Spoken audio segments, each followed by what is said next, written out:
Alors salut, c'est Nils pour Infra. Gros big up à vous, force. Ok, pareil que je vous ai choqué. Sorti du magasin, ces chiens restent bloqués. J'ai toqué, ils m'ont quand même mis sur le côté. J'ai botté en touche, mais je reviens pour les coquets. Je m'incruste même si personne m'invite. Jolie demoiselle, peux-tu baisser la vitre? NEAGZ, peux-tu me dire où t'habites?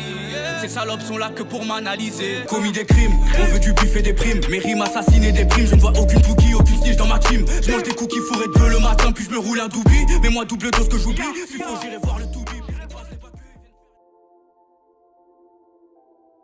Ok, alors moi c'est Nils, Neals. Instagram, ça sera plus Nils de rappeur.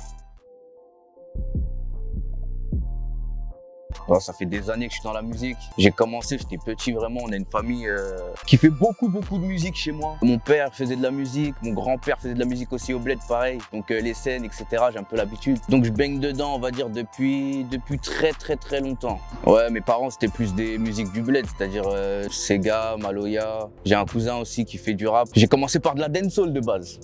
Voilà.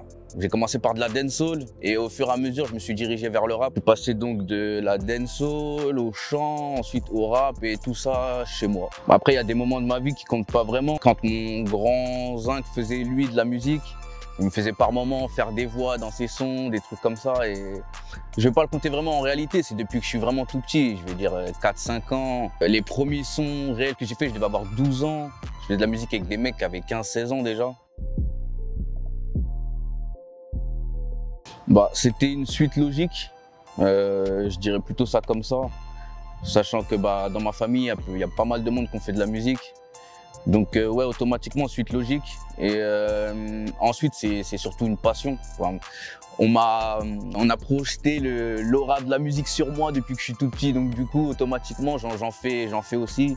Je suis pas le seul d'ailleurs chez moi à en faire, hein. J'ai mon frère qui en fait un peu, j'ai mes sœurs qui chantent. C'est vraiment un délire familial, on va dire, de base. Après, j'ai commencé à écrire moi-même de façon différente et c'est surtout pour ça que je me suis orienté vers le rap parce que j'avais moi aussi pas mal de choses à dire. Quand on est petit, c'est pas tout le temps facile de s'exprimer librement, on va dire. Donc du coup, c'était aussi l'occasion pour moi de transcrire dans mes textes un peu mon ressenti. J'ai pas une émotion précise, on va dire, dans ma musique. J'essaie de parler un peu de tout et de rien, on va dire. J'essaye de toucher un peu à tout style dans l'univers rap. J'essaye de chantonner un peu d'autotune, un peu de rap cru. J'essaie vraiment de faire un peu de tout. Non, pas d'émotion particulière. Ça dépend de la musique, ça dépend du moment aussi, en fonction de mon humeur. Donc ça varie tous les jours. Je peux écrire quelque chose d'énervé aujourd'hui comme écrire quelque chose de doux demain. Bah, au niveau des influences, je vais dire encore ma famille, parce que en réalité, sans eux, je pense pas que j'aurais fait de musique. Après, si je reviens dans le domaine du rap, j'écoute du rap depuis tout petit. J'ai ma famille, j'ai mon zinc qui faisait du rap, donc en particulier, je l'écoutais lui beaucoup quand j'étais petit. Au fur et à mesure, j'ai commencé à découvrir tout ce qui est NTM, IAM, Booba, Rof. Ça serait ouais, Booba, Rof, surtout les plus grosses têtes, je dirais, de ce que j'ai pu écouter étant petit. Code de l'honneur, Temps mort. Je suis un peu inspiré par beaucoup de choses et par beaucoup de monde, on va dire.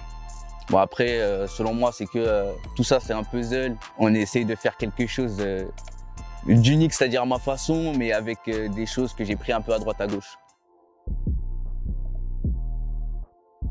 La difficulté première, selon moi, c'est de réussir à se faire suivre. C'est-à-dire que généralement, dans le monde de la musique, c'est important d'être bien entouré et il faut être entouré des bonnes personnes. Et c'est effectivement trouver ces bonnes personnes-là c'est plutôt compliqué. Après, bien sûr, il y a toujours deux, trois têtes autour de nous. C'est d'essayer de transmettre l'engouement, l'envie plutôt de partager ça, c'est plus compliqué. Après, étant petit, comme j'ai commencé la musique très tôt, ce qui était plus compliqué pour moi, c'était de commencer à faire des clips et des trucs comme ça. J'ai essayé de le faire vraiment très tôt. C'est comme un processus, on va dire. L'apprentissage, il s'arrête jamais. Du coup, j'ai décidé de faire mon premier clip à partir du moment où j'estimais que mes textes étaient plus corrects. Si je le prends de manière plus sérieuse, ça a vraiment commencé ouais, vers 2012, on va dire. Quand j'étais avec un groupe de rap, c'était GZ Industries. Donc du coup c'était un groupe de Gretz, on était 4 artistes dedans, Darka, San et ATH. Gros big up les frères. C'était cool. Après voilà, comme j'ai toujours dit, j'ai toujours traîné avec des mecs plus vieux que moi. Moi j'avais à cette époque-là, je devais avoir entre 15 et 17 ans. Eux, ils avaient déjà 20 ans, 19 ans, 18 ans. Donc ça m'a permis aussi d'apprendre plus vite. Je dirais la détermination, c'est ce qu'il y a de plus important. Il faut être déterminé, peu importe les critiques, qu'elles soient bonnes ou mauvaises. Il faut toujours être déterminé. De toute façon, on a toujours besoin des critiques, qu'elles soient bonnes ou mauvaises. Donc, ça nous permet d'avancer. Donc, la détermination, il ne faut jamais lâcher. Parce que souvent, on tombe sur des mauvaises critiques et ça nous donne envie de lâcher un peu de lâcher l'affaire. Moi, personnellement, ça m'est arrivé plusieurs fois. Je dirais que c'est surtout ces mauvaises critiques qui m'ont permis d'avancer. Donc, d'évoluer dans ma façon d'écrire, etc. Donc, la détermination, il ne faut pas lâcher l'affaire. Toujours avoir faim en permanence.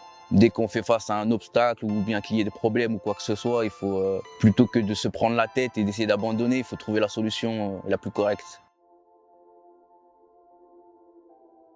Là maintenant, ça fait 3 ans que je bosse sur mon premier projet, donc The Store. J'ai sorti l'épisode 1 il y a 3 ans.